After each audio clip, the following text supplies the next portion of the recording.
What's up, guys? What's up, everybody? How's it going? I know that I look like a Smurf right now. My name's Nathan Wright. You probably know because my name's on the YouTube channel that you're on right now. I don't know how to do YouTube intros.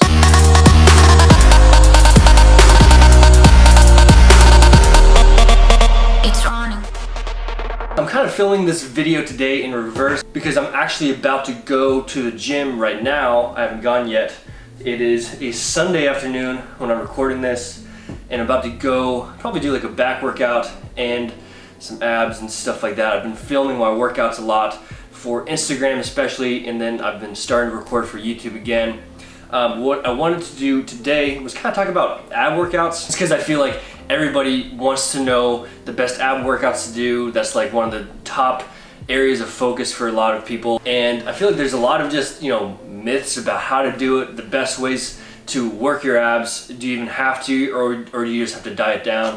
Kind of just want to talk about some of my experience of what's given me the best results with my stomach, I guess. Really, mostly what I want to do is kind of just give you guys some exercises that you can do at the gym that aren't typical, which I guess brings me to my first point, which is about the ways not to work your abs. So obviously like crunches and sit-ups, and even like planks, I guess, like the most popular ab workouts that even, if you don't work out that much, you probably know about. I'm not here to hate on crunches and sit-ups especially, just because, you know what, if you're doing them, that's great.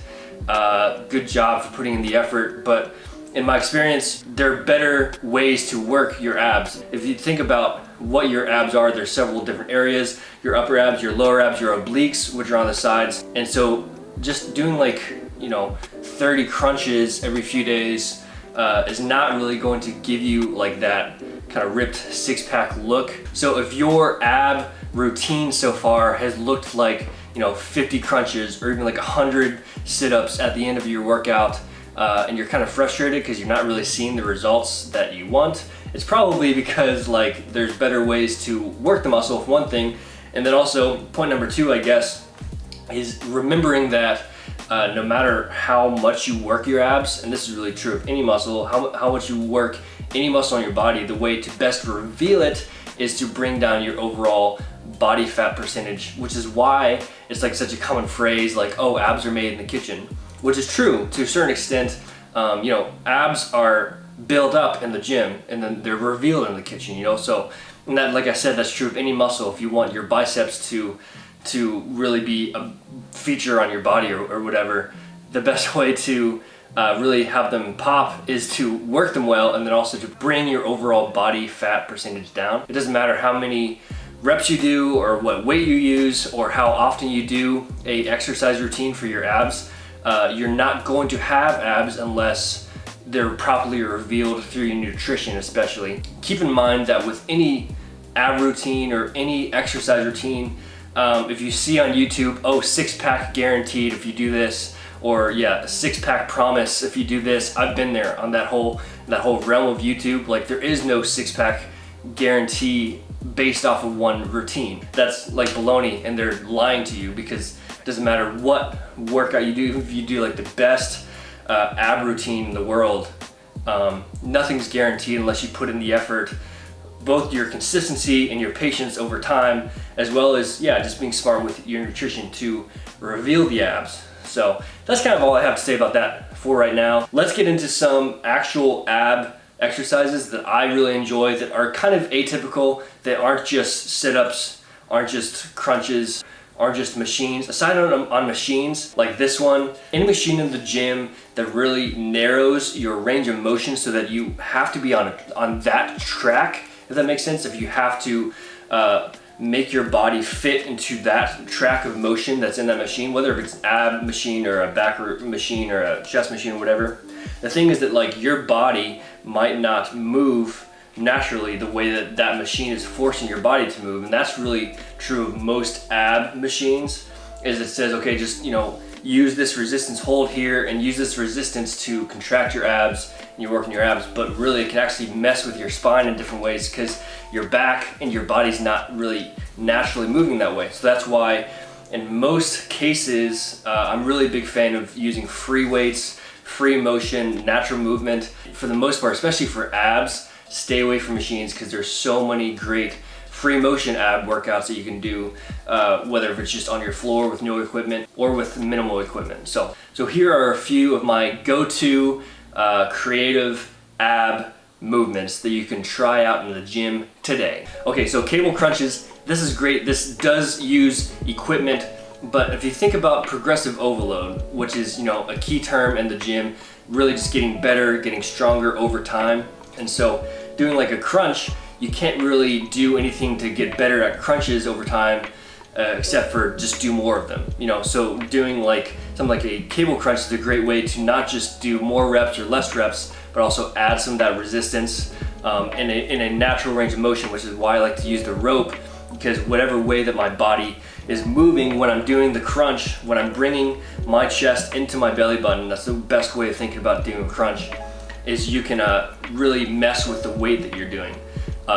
So you can do less weight, more reps, or more weight, less reps, whatever works for you. That's a great way to add some resistance into your ab routine. Okay, so some of these hanging exercises are really some of the best ways to work your abs in my opinion. So anything where you're using your legs, raising your legs, is really going to help work in your lower abs. For me, like, my lower abs are one of my weaker areas. For a lot of people, your lower abs are one of your weaker areas. Just naturally, it's an area that can really become stagnant over time unless you work in some of these hanging exercises. So hanging knee raises, the key is just to control your momentum so that you're not just swinging your legs around, but you're using your abs to contract your legs up and down. It really is a great way to, utilize kind of those often unused parts of your abdominal muscles. The hanging leg raises is one of my go-to ab exercises that I would tell anybody to do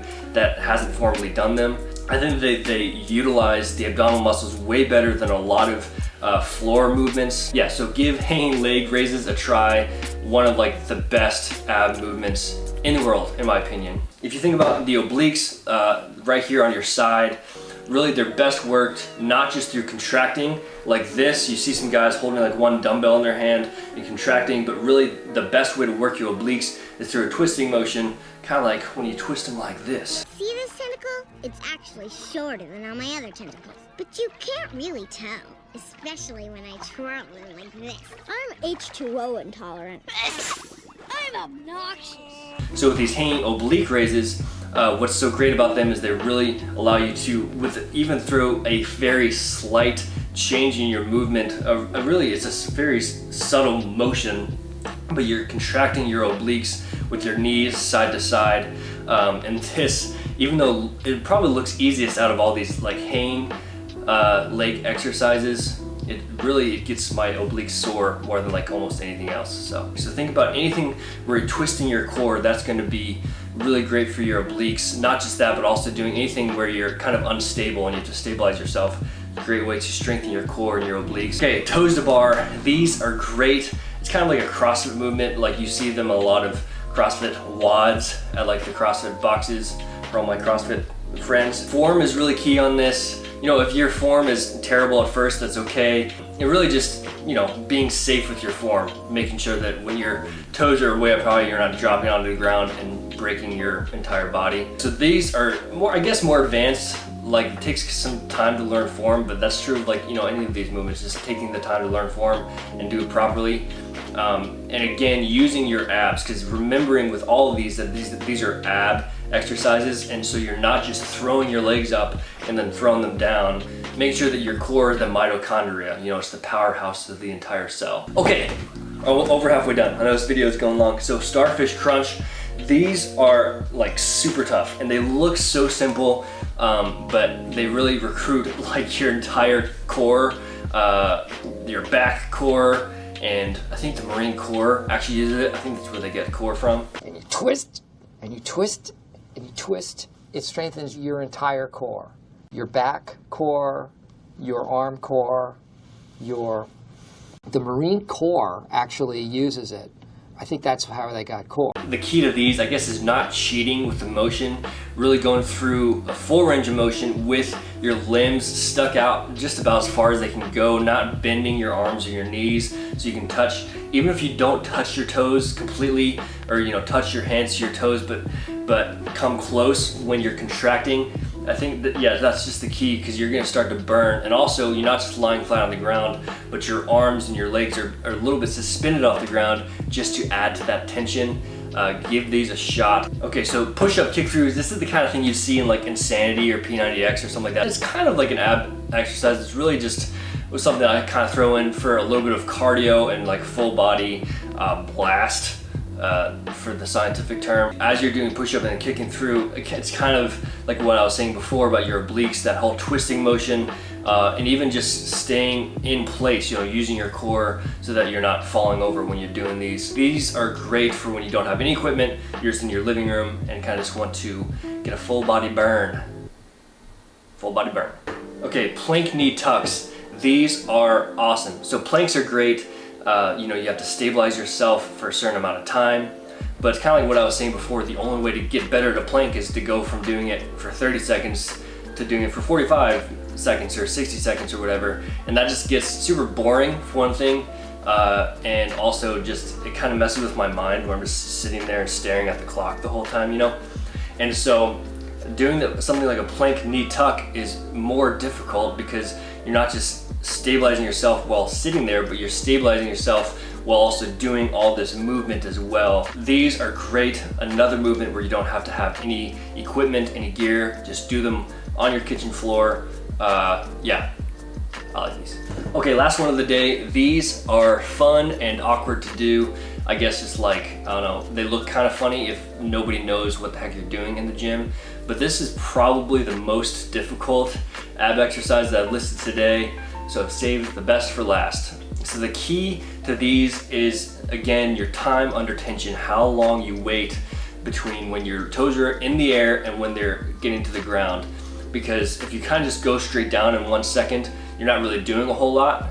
The key to this is how long you wait. So I typically, do the leg raise so my legs are up in the air, and then I wait for about 5 seconds on the way down. And so I'll even say I'm gonna do 10 of these, and even that can be super difficult, but it's one of those things where you just get better with it over time. So give that a shot. So, all right, thank you so much guys for watching this video. I know that it was kind of long, but I hope it gave you some ideas for some ab exercise you can give a shot in the gym, not just crunches or sit-ups, but something a little bit special, a little bit unique, a little bit fun. I burped. That's all I have to say. Thank you for clicking on this video. Thank you for subscribing and clicking the little bell. I know it's so annoying when people on YouTube do that, but the more you do it, the more other people get to see my channel, and we're all about growth here. I'm posting more often on YouTube, so here I am. Let's do it. Yeah, what a great outro. Anything else? Ha! Bye!